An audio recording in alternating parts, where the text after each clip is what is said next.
What up mga pointers? What up mga anchors? So ito, panonoorin natin yung sa Horizon, no? Yung sa concert nila, no? Itong kailan lang, kahapon ito. Papanoorin natin itong Gento, no? Kasi para sa akin, isa to sa parang mind-blowing mind-blowing talaga yun, no? Pero kasi, alam mo yun, para sa akin, bihira yung ganito, no? Yung isang grupo, magko-cover ka ng kanta ng isang P-pop group, no?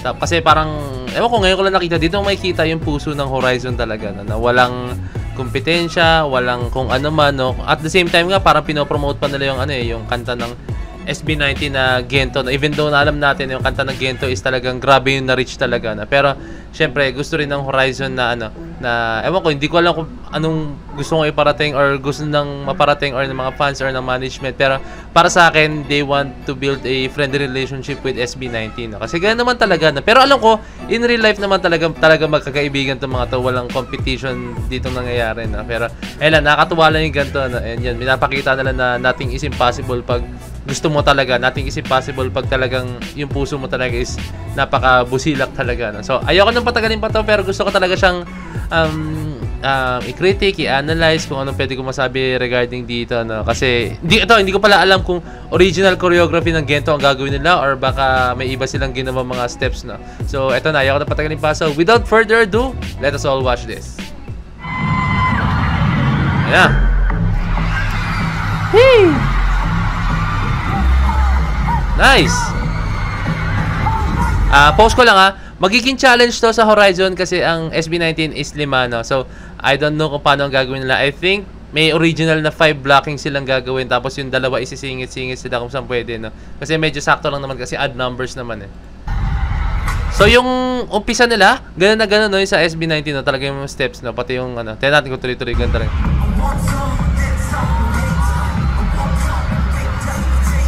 Woo!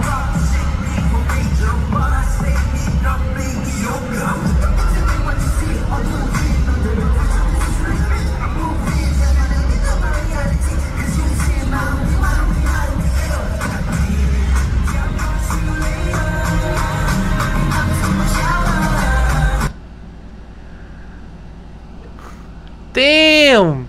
Napakalinis ng sayaw nila. As in, inaral talaga nila.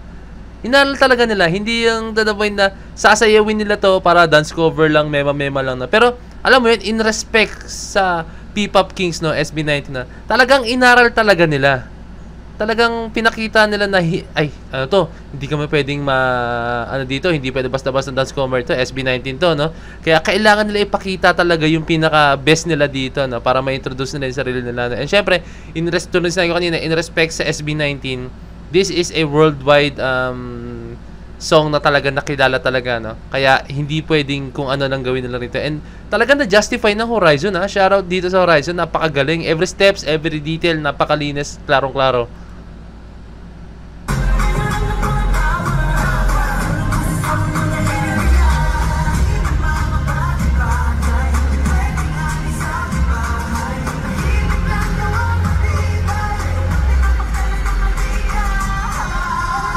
That one. Uy!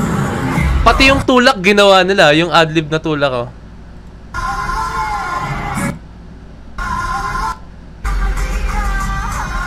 Hey, gusto ko yung Hey, let's go Jeremy. Siya nasa gitna.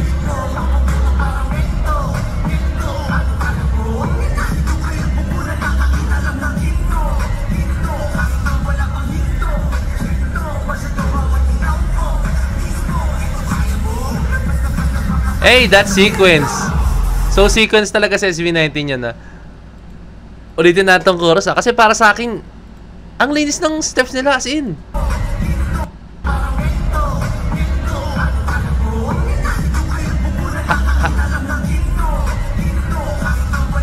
Nice one.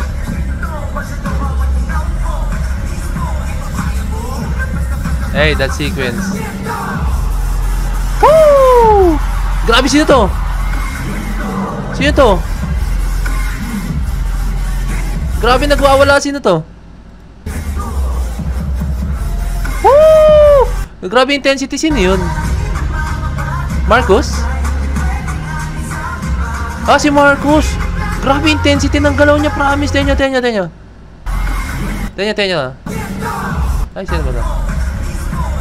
Ito si Marcos. Ah! Grabe si Marcos! Grabe!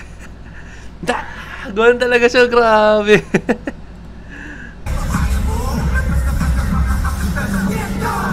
Ay!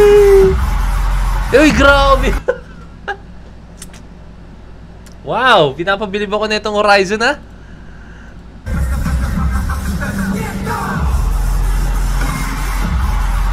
Yeah!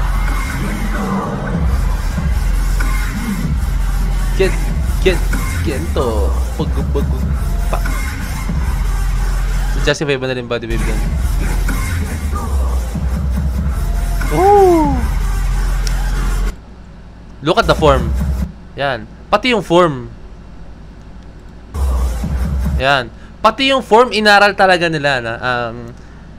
Believe me, pag nag-aral ka ng isang steps, hindi siya agad-agad like isang araw, aral mo na like 2 araw. Para sa akin, pag inaral mo ang steps, kung gusto mo talaga siyang totally ma-master, it takes months. Pero I think hindi pa nga sapat yung months, no? Pero I think kung pwede na yun, more weeks, kung intense training talaga ginawa nyo, no? Nakikita mo dito yung Horizon, talagang inaral talaga nila, pinagpursigihan talaga nila. Kasi, pati yung form, eh. Wow! Pati yung intensity, pati yung ad-lib, ginamitan. Gusto ko yung ginawa ni Marcos doon, parang ginawa niya ng sarili niyang taste, no? Ang angas na ng ginawa ni Marcos doon, napaka-wild, pero saktong-sakto naman sa feels ng Gento, no?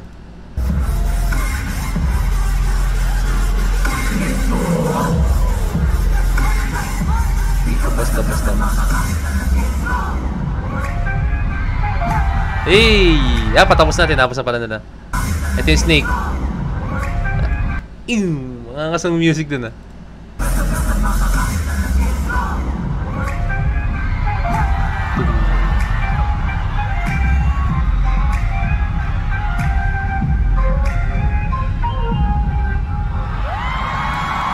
Maraming balikat.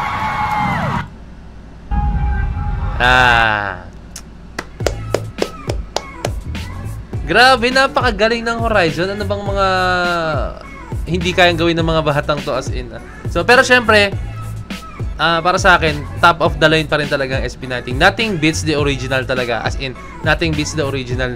Kahit anong mangyari, kahit balik-balik ta rin yung mundo, sila pa rin yung original, yung Gento. Kaya sila yung will always be number 1 dyan. Pero para sa akin, itong ginawa ng Horizon, yung cover nila ng Gento, para sa akin sila yung number 2 na gumawa nito. Kasi group sila gumawa, grupo. Pero comment down below, baka may ibang gumawa ng dance cover ng Gento. Pero so far sa napanood ko, sila yung pinaka-the best sa napanood kong gumawa ng Gento. Ang galing nitong Horizon, yung form, nakuha nila, yung linis ng galaw, nakuha nila, yung tamang projection, nakuha nila, yung basta yung tamang pag-project sa tao, yung hindi yung OA or what na. Tapos project sa tao at kuha nila, pati yung mga snappy movements, kuha nila, pati yung isa pa nga nagustuhan ko rito yung blockings talaga nila, na napakalinis ng blockings talaga nila para sa akin, na. Shoutout sa Horizon, no? Isa na naman to sa napakagandang ginawa nyo para sa akin. This is a masterpiece na ginawa nyo, no? And ayan, no? Sana matigil na yung kasi meron pa rin nangyayari ngayon, hanggang ngayon meron pa rin nangyayari, no?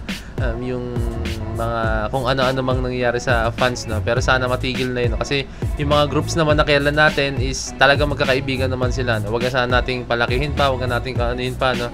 Kaya dapat magkakaibigan lang tayo, no? So, eto, yun, sa lahat po ng sumusuporta sa SB19 and syempre sa Horizon, no? Yan, tuloy-tuloy lang tayo dahil alam natin at the end of the day, pare-pareho tayong Pinoy, no? Kaya ayan, tuloy-tuloy lang tayo, no? And ayan, let's go. So ayan, kung may request pa kayo, comment na below, message nyo ako sa aking Facebook page na Point of Peds. And paalala ko lang sa inyo, hindi pa to yung ending, marami pa tayong papanoorin sa concert ng Horizon, no? So yun lang, this is me, Point of Peds, signing out. Who's that G?